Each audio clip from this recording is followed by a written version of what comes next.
આ રસ્તો અમદાવાદથી આવે છે અને પછી જાય છે આમ અમદાવાદ બાજુ ડાયરેક્ટ. અને આ છે ઘોડાસર જવાનો રસ્તો.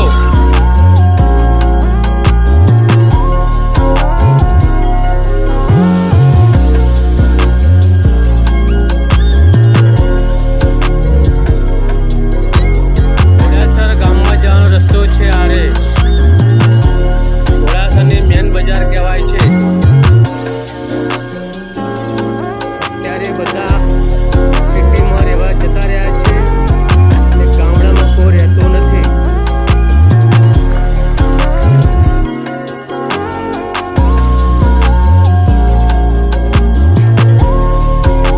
ગામડામાં આ રીતનું હોય છે.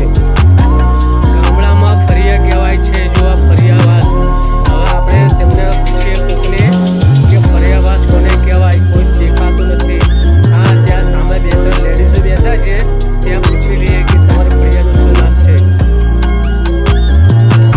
બોલ, કયું ગામ છે આર્ય? શું નામ છે તમારા ફળિયાનું?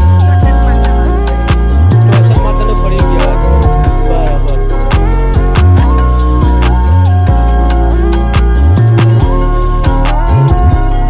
ગામડામાં શરમ લાજ બહુ હોય છે એટલે બધાને હસવું આવે છે.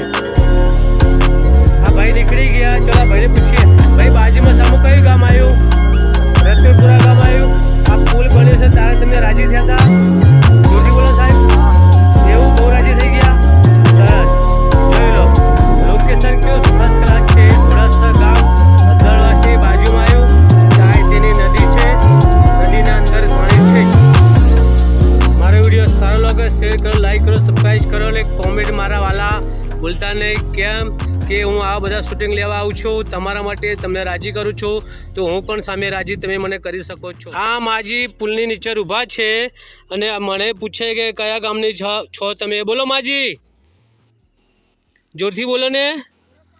ઘોડાસરના છો? હા, જય માતાજી, જય શ્રી કૃષ્ણ, રામ રામ. તમે મને પૂછતા હતા ને, હું કડી ગામનો તમારા ગામમાં શૂટિંગ લેવા આવ્યો છું. કોઈ વાંધો નહીં તમને? ચલો માજીને ઝૂમ કરી મળી લઈએ. માજી રામ રામ તો કહો, બે હાથથી કરો ને. હા, જય માતાજી, જય માતાજી.